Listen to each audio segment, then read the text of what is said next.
Yo, what's up, everybody? I got Chandler here. Chandler is a good friend now and obviously is inside Client Ascension. And he's coming on here today to share with you his experience. We're going to just talk business. So, Chandler, my friend, welcome. Could you just give everybody a rundown of like the business you run and kind of maybe the stuff we showed you how to do in Client Ascension and what that resulted in for your business?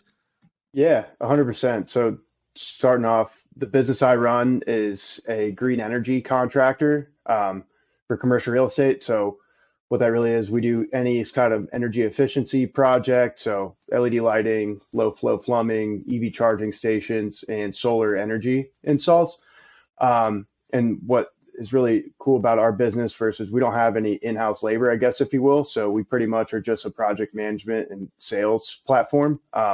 We sub out all of our labor, so that allowed us to do projects in Washington State proper last year. We just closed out two on just outside of New York City on Long Island, and pretty much everywhere in between, we get business done. So what I really was excited about joining Client Ascension was kind of I had this old school kind of real world business mousetrap, right? But the scalability of that really boded well with some of the tips, tricks, and lessons that you can learn inside Client Ascension. Kind of the internet money scaling, if you will, boded pretty well for my mousetrap that I had set back up. So before I joined Client Ascension, so I believe I joined early 2022.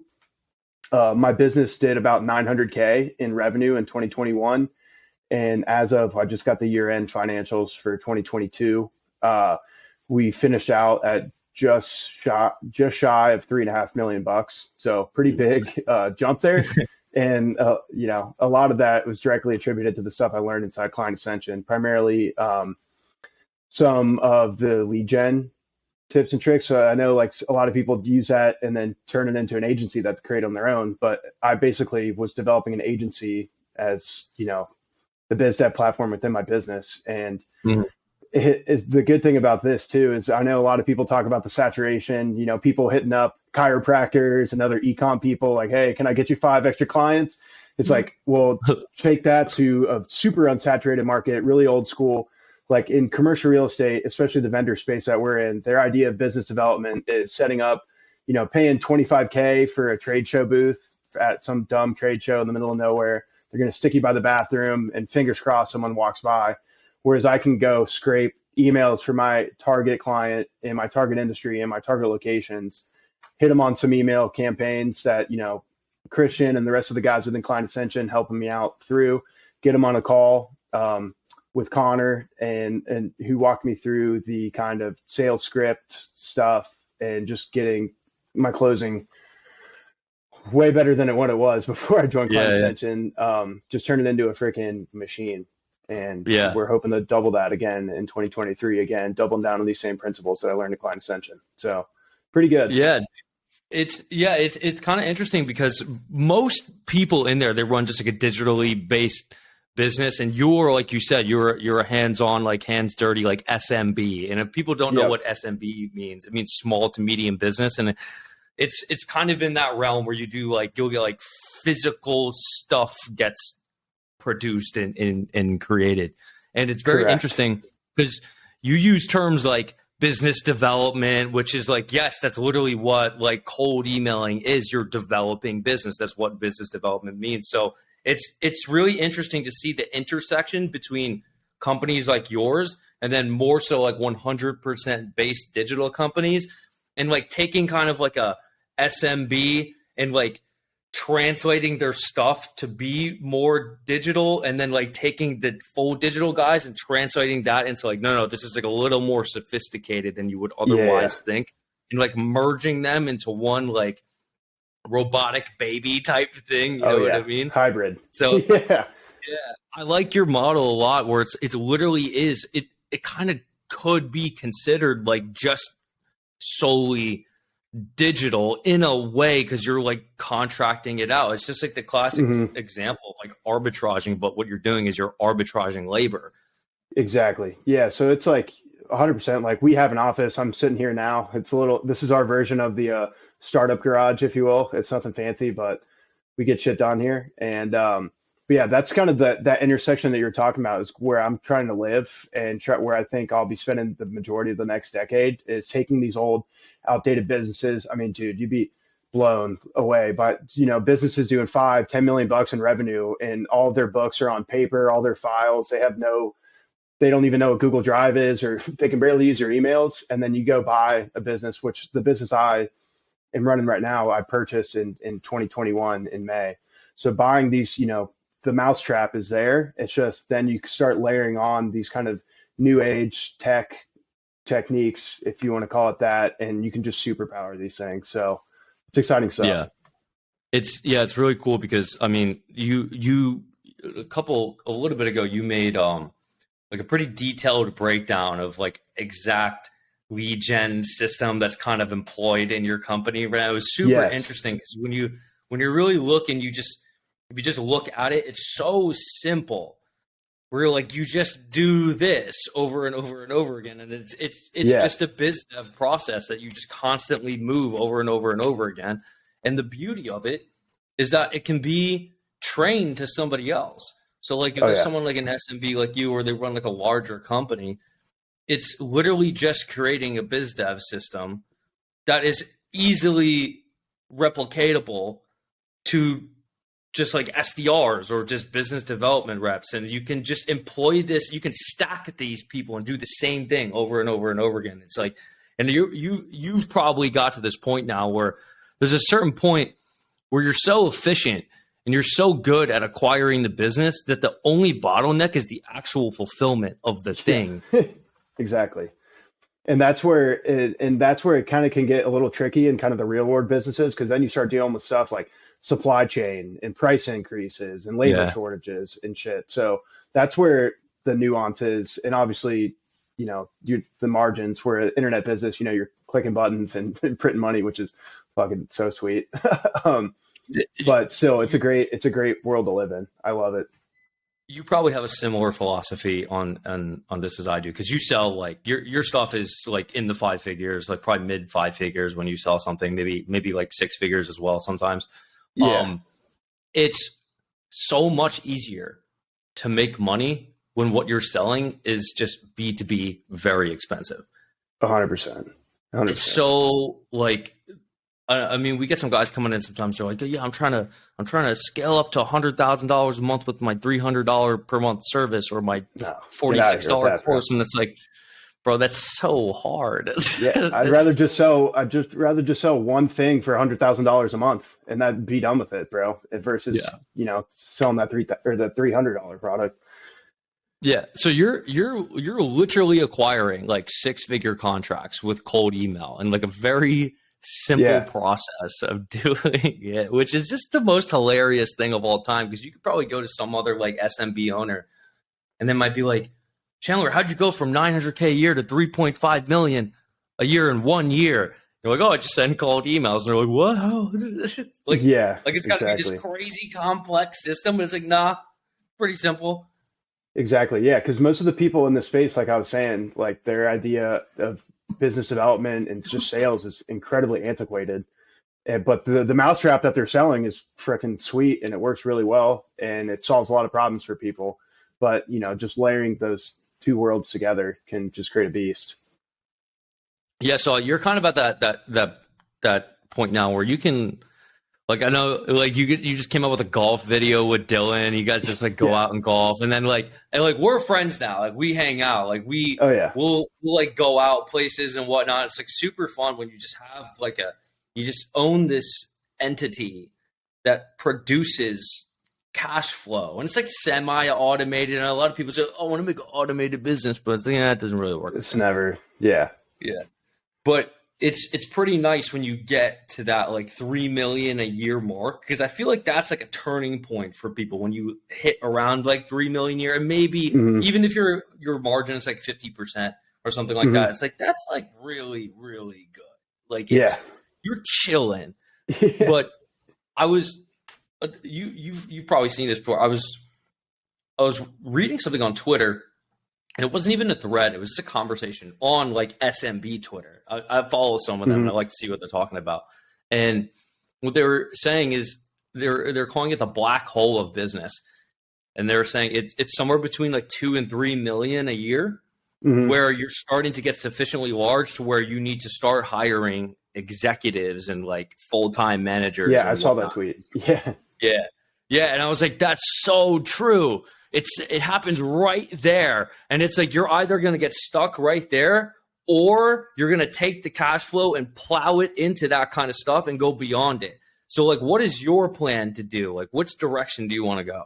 Yeah. No. So for me, it's like I'm trying to blow this thing up as big as possible. Like right now, we just made our first kind of key hire on the sales side under me, and that just gave me back like freaking 20 hours of my week. So it's huge. So I'm finally, because I was truly, the business we bought was in this industry. It's called a turnaround, if you will. So a lot of hair on the deal. I was wearing, people joke about, buying a job in this space when you buy kind of an SMB like this, because a lot of times the owners are very involved in the day to day.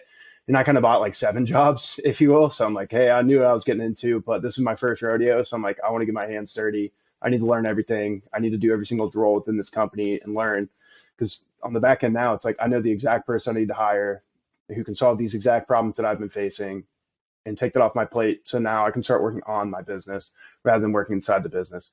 So yeah, so our plan is to just keep blowing it up as big as possible.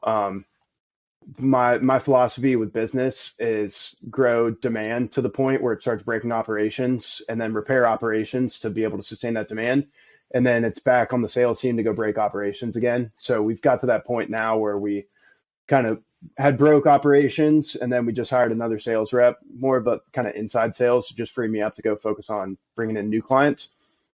And so we're trying to break ops again, and then we'll just keep repeating that process until, I guess we top out. Dude, that's the same way we do it. It's like oscillations. You break this, then you break that, then you break that, then you break that. Mm-hmm. You just keep going back and forth.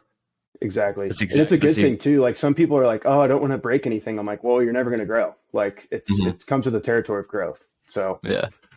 So that's where we're at. I had a question. It just kind of flew past my mind, but where do you feel like you would selling this company be something that you'd be interested in? Because I'd imagine you could probably get like maybe like a 2x revenue on it, and if it's like you really like got the sales team dialed in, like possibly like a 3 or 4.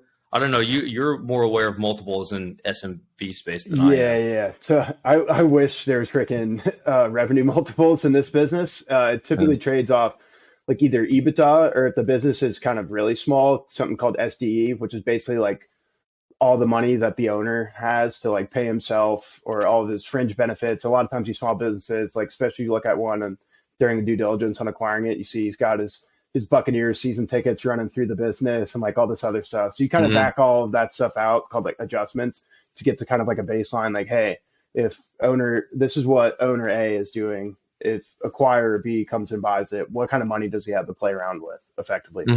So those trade off, like, I guess, call it, depending on the size of the business, anywhere from like 3 to 5x of that kind of like, call it profit, if you will. So depending on the margins of the business, that could be maybe like a 1x revenue, if you will. So yeah, so my goal is eventually blow this thing up to the point, and there's a lot of, being in the green energy, ESG, sustainability space, it's kind of the hottest girl at the bar right now, if you will. Yeah. So there's a lot of active private equity transactions going on. So I'm hoping to get this up to a space where it's attractive enough for someone to take it out and then figure out what I want to do next. I've always kind of been under the impression that like people, dude, why don't you sell that company? But then you get to the point where it's like, well, say I sell the company, you get like 6 million or 7 million. It's like now you just have to redeploy the 6 or 7 million for something else that also provides cash flow. So like, what is even the point of selling the company? Exactly. If it's like sufficiently, if it's like sufficiently staffed and like, automated to a degree where maybe it requires like 20 hours of work for you, like what would even be the point of selling the company? What are you going to do with the money specifically? And even then it's like, what are you, 28, 29? Yeah, 27. I'm turning 28 later this year.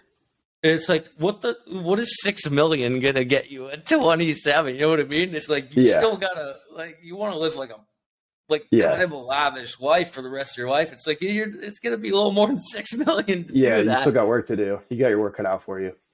Yeah, and it's like Yeah. Oh, go ahead. even if you put it in like dividend stocks or something, I don't know, like Yeah. 5% return on it, it's like, bro, that's not enough money. Like it just Yeah. isn't. 100%. Yeah. So I guess there's kind of like two schools of thought, right? Or three schools of thought, I guess, if you will. So one, 100%, it's like, the age old adage, like if it's not broke, like don't fix it. Like just keep riding the horse. So if you want to do that, there's like two kind of avenues, I guess. Or so if I were to sell one, probably roll it up into a bigger business and just rinse, wash, and repeat. That's kind of the playbook within kind of like real estate private equity. It's like a lot of guys, they start off buying single family homes or duplexes, triplexes, quadplexes, whatever. They go buy it, improve it, fix it up, rent it out for more, go sell it, and then they're on the 10 unit buildings. And then they go do the same process, and then they're on the 50 unit buildings.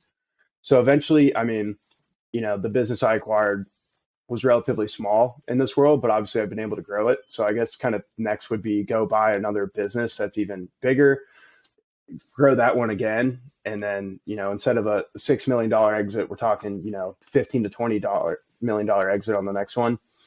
And then there's also a space, saying if I like this space a lot, you could also do roll up. So it's like, hey, you're buying kind of like similar businesses in the same niche and just like, it's like a big snowball. So you're buying like Yeah. some onesie twosies and just rolling this giant snowball up. And I think probably honestly, the richest guy I know in Tampa did that. He started a commercial cleaning business and just started scooping up ones all across the country. And I think he ended up cashing out for like somewhere in the tune of like 250 million bucks when all said and done. And then the best part is he has all this knowledge of how to do this, right? And then when you sell a business, there's some sort of like non-compete. Typically it's anywhere from like 2 to 5 years. And he was able to negotiate his non-compete to like, I think it was like maybe a year and a half. And then he started and he's doing the other thing. He's doing the same shit again right now. So it's a good, What I kind of think of is like I watched some Hormozy video one time, and they were talking about he was explaining some philosophy from some like mega rich dude. He was like, "There's no reason to sell unless you think the party is over." yeah, And I'm like, "That's kind of so true." yeah. Because if you really look at like when you can go out and you could just like if you're ever just in a room of like wealthy guys, it's always like it's not that they like sold something, it's they just own everything. Yeah. Like they just own everything. And this is kind of very interesting where compounding effects apply to every aspect of everything in life. Hmm. And what I mean by that is your competencies are going to compound. Like you're going to know how to build significantly massive business. Like 4 years, 5 years elapsed from now, it's like maybe your thing is not 3.5 mil a year anymore. It might be like 50 mil a year. Hmm. It's like now you're the person capable of running a $50 million a year business. You know how to like functionally and logistically grow it to that point. So your Exactly. competency compounded. And then it's like you've acquired all the cash flow from that. So you started acquiring like little ones, right? And then those had their own compounding effect over time and they like feed into the larger one and everything just snowballs over an extremely long period of time. It's even the case with cold email. And you Yeah. probably see this all the time. You make like, I don't know, you're going to send like maybe 5, 6 follow-ups to someone and like they're spaced out really long. And then like you've contacted so many people and then people start responding to your emails that you sent them like 5 months ago. And it starts compounding. Like it's everything compounds. It's really, really weird. So I understand like where he comes from, where it's like, if you don't sell unless you think the party is over. Cause it's like, yeah, if you just kind of like sold it, you just cut off the compound. Yeah. You'd Like, have to go it's done. reinvent the wheel. Exactly. Yeah. So no, I love that too. I mean, that's like, I guess kind of because my background before I got in this was in the commercial real estate investment world. So it's like, instead of selling, um, your apartment or your industrial complex, whatever the hell you owned, you can refinance it. And so when you Yeah. refi, that's a non-taxable event. And so it's like, the revenue and the rents, they all grow here. Your loan's about to expire. Maybe it was a 10-year term loan, something like that. Instead of selling it, you just refinance it. And all of a sudden you get this giant chunk of cash or tax-free money in the bank, and you still own that asset that's still appreciating. So there's some very direct parallels in that. I would imagine if your company is sufficiently large, I don't think that they'd really be cool with doing this unless you're at like 10, 20 mil a year. Mhm. Maybe you own some physical assets, but it's just taking a line of credit against the company. Yeah, yeah. Like, No, that's it. like if you wanted to go buy some giant house or something like that, and then Yeah, like it's just against the company. But people will hear that, they'll be at like 500K a year or something, and they think yeah. that's not No. happening. And yeah, especially too, once you get once you get that size, obviously you're probably gonna have a sizable amount of cash in the bank with whoever your, banking lender is, especially if like a local guy like us, all of our money is within the Bank of Tampa, and we were able to negotiate, a good rate with them. One of my partners has like a sizable real estate portfolio with them. So it's like, all right, yeah, it's all about who you know in that world.